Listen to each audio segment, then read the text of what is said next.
Hi, Jane Schnupp here. Welcome to another of the new Savvy Sightseer video vacation series. Today we are going back to one of my favorite European destinations, England, but this time to the Northwest region. I had zipped through the area on a too brief 4-day swing through Great Britain a few years ago. It was enough, though, to whet my appetite to make sure I got back and spent some quality time exploring. Here you will find stunning contrasts.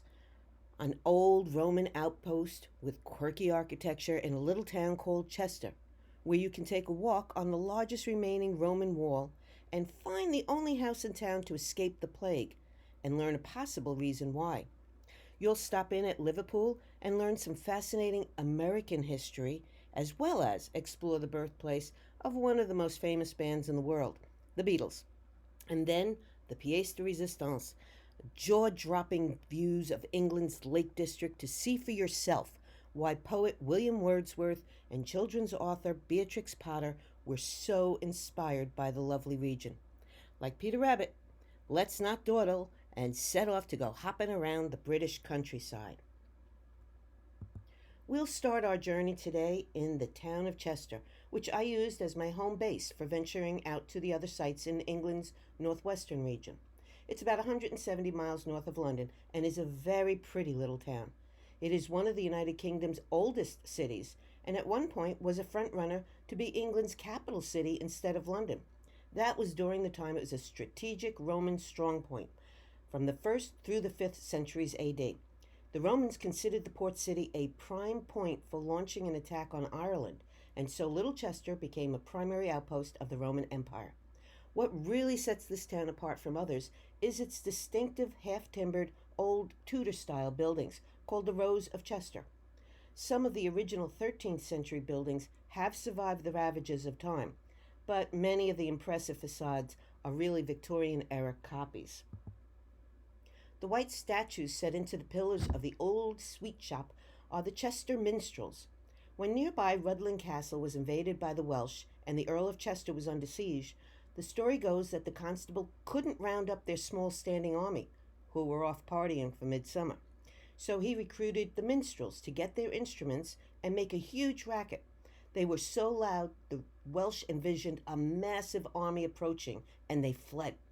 Today, the 1204 event is reenacted on a Saturday nearest to the feast day of St. John the Baptist in late June, and draws performers from around the country. The Rows of Chester are continuous half-timbered galleries reached by steps which form a second row of shops above those at street level.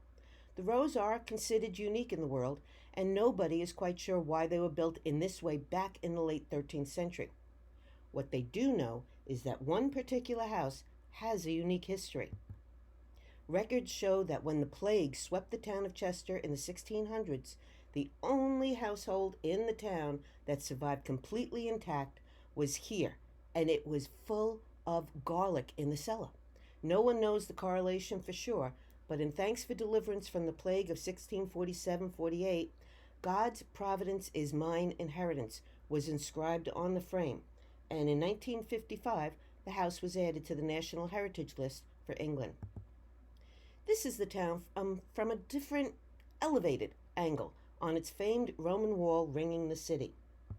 Stretching over 2 miles, it is the most complete vestige of Roman walls still existing, albeit with some reconstruction done by the Normans. A walk on it gives striking views of the city and its many reminders that indeed this was one of the most important military bases in the Roman Empire, one that warranted the protection of a wall completely enclosing it. Strolling the walkway, you see reminders everywhere of a once vibrant Roman fort town. One structure you might not expect to see in the northern region of England is a Roman amphitheater. This one had seats for over 7,000 spectators and is the largest in the country. Only about half the arena has been excavated, and it's believed to date back as far as 280 AD. Chester created a public park around 1950 to display Roman artifacts unearthed at the end of the 19th century during excavations in the town. These include pieces from some of the most important military buildings, the Legion headquarters, and the main baths. Roman builders were ahead of their time with an ingenious underfloor heating system for its bathhouse, as explained by this obviously authentic Roman gladiator. For hundreds of years, Chester was the most important seaport in the Northwest, and so these towers were built to defend the port. A gate was an access point through the wall into the fortified city. This east gate wasn't added until Georgian times to allow the coaches to get through. In 1897, this turret clock was added to celebrate Queen Victoria's Diamond Jubilee. It was formally unveiled on May 27, 1899, Queen Victoria's 80th birthday. The beautifully ornate timepiece is the second most photographed clock in England, aside from Big Ben in London. Horse racing in Chester dates back to the 16th century, and Chester Racecourse, also known as the Rudy, is the oldest racecourse still in use in England. The first horse race here took place back in 1539. The River Dee starts in North Wales and flows through Chester on its 70-mile journey to Liverpool Bay and the Irish Sea. At one time, this 14th century bridge was the only one connecting Chester to Wales. Not everything is old in Chester.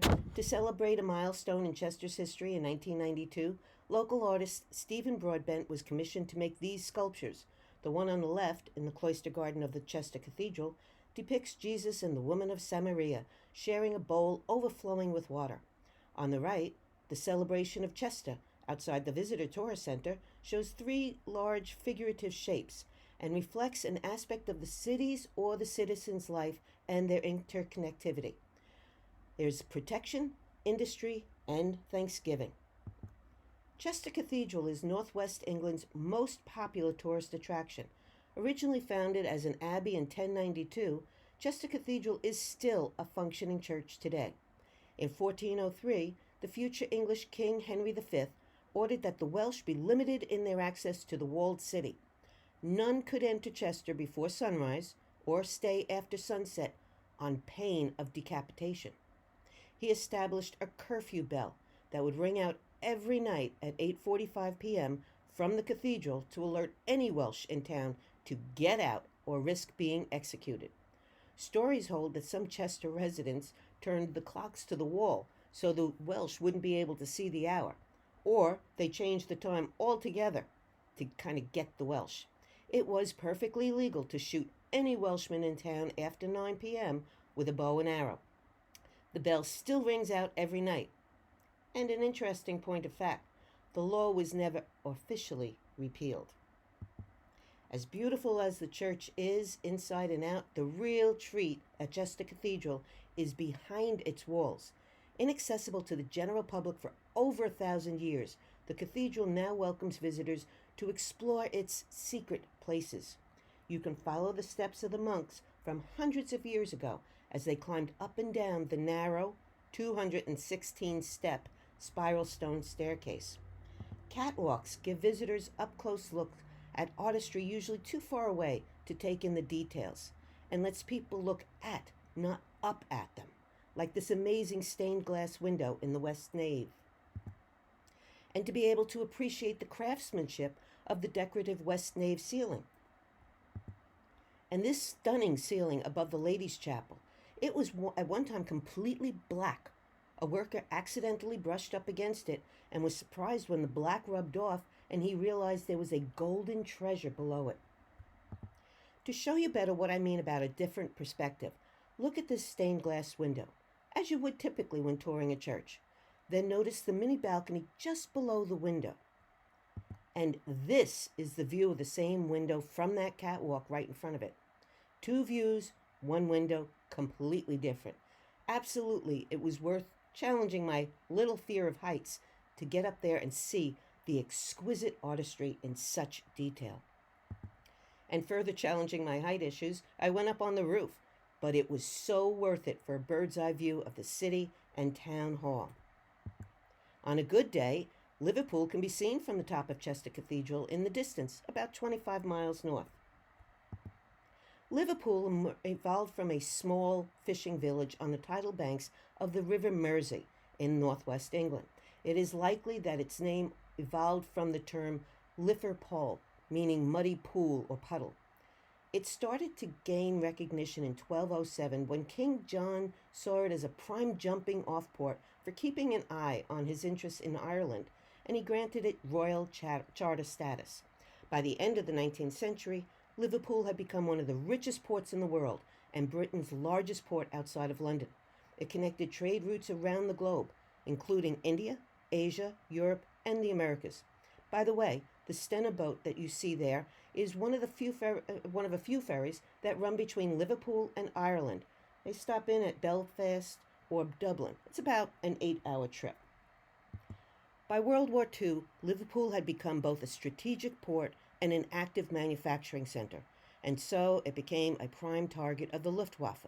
It was the second most bombed city in Britain. During a particularly devastating 8-day raid of May in 1941, the Merseyside was bombed almost every night. 1,900 people were killed, 1,450 were seriously wounded, and 70,000 were made homeless. This is just one aspect of local history that's detailed at the ultra-modern-looking white building on George's Pierhead. The Museum of Liverpool is the newest addition to the National Museum's Liverpool group, and it opened in 2011. Blitzed Liverpool Lives is one of the newest exhibits and only opened in 2019. It combines the images of the bomb-ravaged city with oral interviews of personal experiences for a truly compelling program. The highly interactive museum covers multiple facets of Liverpool's history, including the first elevated electric railway in the world, which opened in 1893 and ran the 6.5 miles of Liverpool's dock area. Visitors can climb aboard the Liverpool Overhead Railway, one of the original cars and the only example of a motor coach to survive. And if that's not enough of a reason to visit this museum, it has another big draw. It claimed the title of the United Kingdom's Best Window with a View in a 2017 competition. The nearly 30-foot tall picture window's 90-foot wide span does frame an amazing look onto the city, taking in the River Mersey and the so-called Three Graces, 3 iconic buildings spanning more than 100 years of the city's history. Constructed between 1904 and 1907, the Port of Liverpool building, along with its dramatic sisters facing the waterfront, the Royal Liver Building, with a liverbird atop its clock, and the Cunard Building, formerly a cruise line headquarters, are known collectively as the Three Graces, after Greek mythology, for the goddesses of charm, beauty, and creativity. They're part of a UNESCO-designated World Heritage Site called Liverpool Maritime Mercantile City. Liverpool earned the honor in 2004 as a pioneer in the development of modern dock technology, transport systems, and port management. The Port of Liverpool building subsequently underwent a £10 million restoration from 2006 to 2009 and is now one of the most prestigious waterfront business addresses in the city.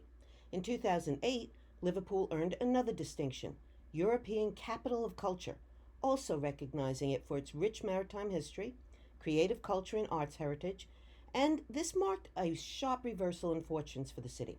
It had suffered a steep decline in the late 20th century, due in part to a countrywide recession. Since 2008, though, as a result of its Capital of Culture designation and the financial, cultural, and marketing support from the EU that it entailed, Liverpool has thrived. Abandoned warehouses and industrial spaces were replaced with commercial, social, and entertainment venues. Although it dates back to the 1960s, the Metropolitan Cathedral of Christ the King seems to fit right in with Liverpool's look to the future. Several attempts had been made to build a church on this spot, but nothing beyond a massive crypt built in 1928 was ever completed, given financing issues and wars. Then in 1960, 300 architects from throughout the world were invited to compete to design a cathedral for Liverpool that would incorporate the existing crypt, be completed within 5 years, cost at the current price no more than £1 million for its shell, and most important of all, it had to hold 2,000 people, all with clear sight lines of the high altar. No small order. A design by English architect, town planner, and landscape designer Sir Frederick Gibbard won the competition, and construction started in 1962. Gibbard met all the criteria, and 5 years later, the completed cathedral was consecrated. It's been affectionately nicknamed Paddy's Wigwam, likely due to the majority of parishioners being of Irish descent and the cathedral's conical shape, resembling a large teepee. Gibbard's unique design was highly innovative, and the circular plan put the altar at the middle of everything. It is the United Kingdom's largest Catholic place of worship and one of Liverpool's most instantly recognizable buildings. The 140-foot long crypt has become a popular venue for private corporate events and dinners for up to 300 people. Between the Metropolitan Church and the Port Building is one structure that has major significance to Americans, although few realize it. The last surrender of the American Civil War did not happen on U.S. soil. It happened here at Town Hall in Liverpool, England. The Confederate ship, the CSS Shenandoah, was originally built in the British town from which she set sail from the River Mersey for the Pacific in 1864 as part of the Confederate Navy. After months of wreaking havoc on whalers and raiding Union ships, the captain learned that the war was drawing to a close. The ship had been headed for San Francisco, tracking a ship carrying gold, when Captain Waddell and his crew encountered another Liverpool ship, the Barracuda, sailing out of San Francisco harbor. They were shown newspaper reports confirming the war was already over, and Waddell decided to hightail it out of U.S. waters where they could have been hanged for piracy. They sped for 3 months across 9,000 miles of sea to pull up to the Mersey River and its home port, accomplishing one more feat. It was the only Confederate ship to circumnavigate the globe. In Liverpool, Captain Waddell struck a deal of immunity for his crew, and on November 6, 1865, dressed in his gray Confederate uniform, walked into Liverpool Town Hall and formally surrendered, the last official act of the American Civil War. But of course, it is Liverpool's musical legacy that does attract most Americans to the port city. Several groups from what became known as the British Invasion launched their careers right here in Liverpool. Jerry and the Pacemakers, who had a hit with Ferry Across the Mersey, Billy J. Kramer and the Dakoters, and the Searchers, and, the most famous of them all, the Beatles. The so-called Fab Four called Liverpool home, and local spots of interest to John, Paul, Ringo, and George, or their songs, are the stuff of many tours. Penny Lane is an actual street with a shelter in the middle of a roundabout. There is a bandstand in the 235-acre Sefton Park, popular since the Victorian era. It is said to be the inspiration for the Beatles' song Sgt. Pepper's Lonely Hearts Club Band. And you can visit the gravestone of N. Eleanor Rigby at St. Peter's Parish Church. Whether it was the real inspiration for their song by the same name is questionable, though. McCartney says he doesn't recall seeing the stone, and that he had wrestled for quite a while to find a good name for the lonely woman picking up rice after a wedding. He and John Lennon initially met at an event at the church in 1957, though, and it has been speculated that the name was tucked away somewhere in McCartney's subconscious. Still, the gravestone is a must-stop for some Beatles fans. Likewise, checking out the Cavern Club is on every Beatles tour. The group first performed there in 1961, initially with Pete Best, not Ringo Starr on the drums. Ringo didn't appear as the Beatles drummer there until 1962. Altogether, the group held about 300 performances in the famous warehouse cellar. Not to be forgotten are the homes of the megastars. McCartney and Lennon's are owned by the National Trust, but Starr's and Harrison's are privately owned. While Paul's house has a modest plaque identifying it, John's has the bright blue circle indicating that someone famous lived here that was installed by the National Heritage Organization. And Paul's okay with not having one on his old home. You see, you have to be dead for 20 years before that honor can be bestowed. To catch all four together again, then it's off to the Beatles Statue, which was installed on the Liverpool docks on Pier Head in 2015, the 50-year anniversary of the band's last gig played in Liverpool. The Cavern Club's owners wanted one place Beatles fans could gather in celebration of the band, and they donated what has now become the centerpiece of the city's most popular selfie spot. Sculptor Andrew Edwards incorporated some interesting features in the iconic tribute. Each band member has a small detail detail that's personal to his history. Paul McCartney carries a camera, a reference to his relationship with Linda Eastman, an American photographer and his first wife. John Lennon has two acorns in his hand, a symbol he and wife Yoko Ono equated with world peace. Ringo Starr has the number 8 printed on the sole of his boot, a reference to Liverpool 8, his childhood postcode in the town. And inside the belt of his coat, George Harrison's love of all things Hindu is reflected with some Sanskrit writing.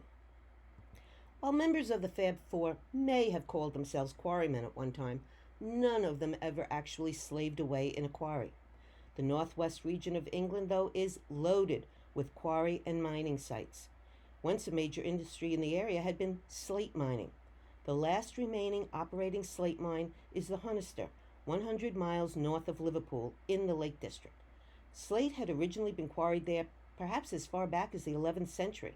As demand grew, the process turned over to mining to delve farther into the mountain.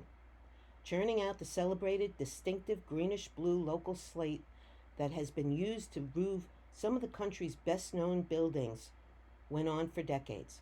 In its heyday, Hunnister employed more than 100 miners, hacking out 3,000 tons of slate a year. Expansion continued well into the 20th century, until a gradual decline saw a complete closure in 1989.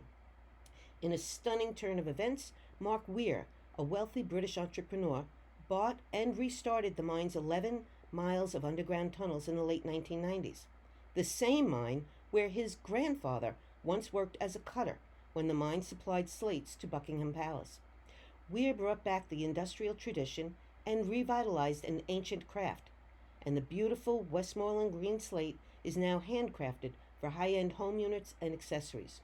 He also added some modern activities at the mine. Tours will take you deep into the 380-foot cavern, or you could jaunt across the so-called Infinity Bridge, suspended 1,500 feet above the canyon floor. I get vertigo just looking at the photo, so for a more grounded time in the region, just driving through the Lake District is something to experience. It is doubtful a single region has inspired more poets, authors, artists, environmentalists, thrill seekers, and nature lovers than England's Lake District. Aesthetically unmatched, the more than 500,000 acres of the national park draw upwards of 17 million visitors a year. No pictures can do justice to its awesome scenery and cottage towns. English romantic poet William Wordsworth was so moved by the region, he called it the loveliest spot that man hath ever found. Evidence points to the district being an active place as far back as Neolithic times. Axes and other farm tools from the period have been discovered here among a mysterious group of standing stones called Castle Rig Stone Circle. The circle is almost 100 feet in diameter, with about 40 stones that were laid out very deliberately with an entrance configured on its north side.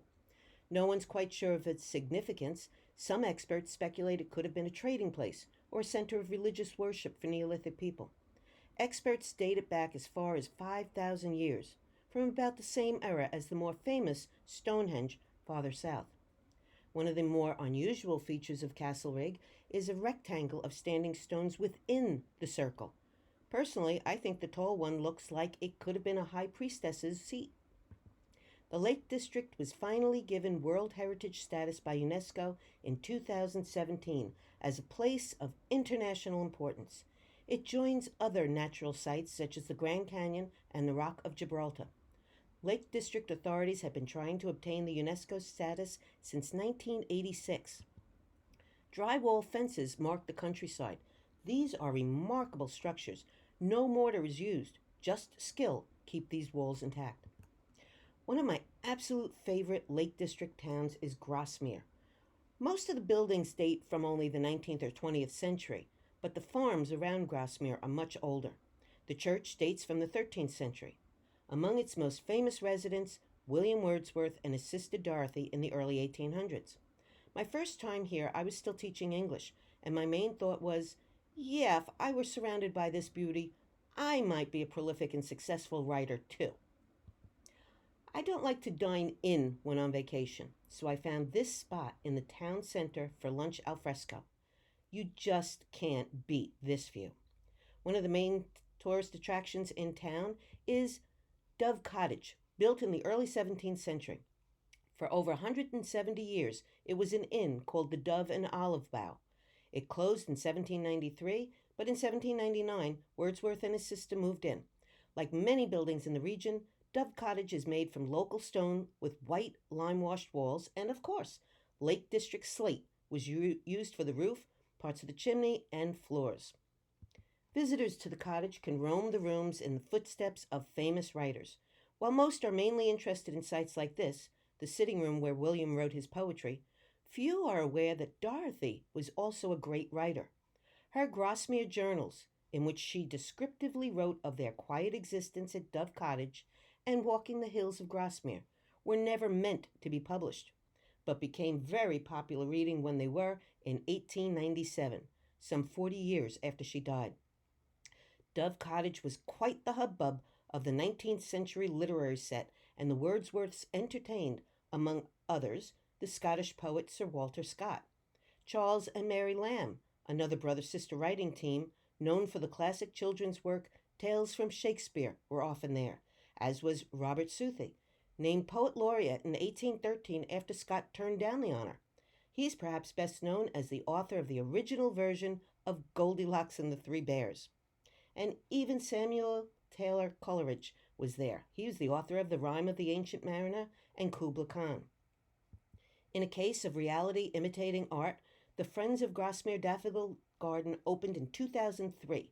A piece of empty church land alongside the grave of William Wordsworth was turned into a wild daffodil garden as a tribute to the great poet and one of his most famous poems, Daffodils.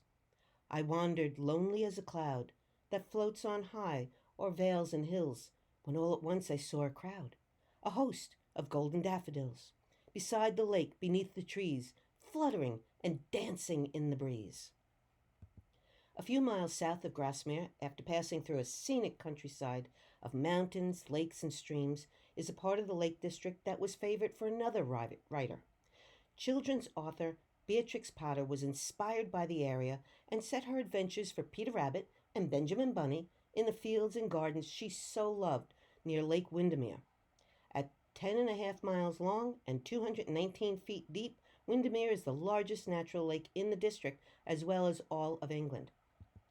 What many people do not know about the famous lady is that she had another interest, pretty much as far removed from her whimsical children's stories as you can get.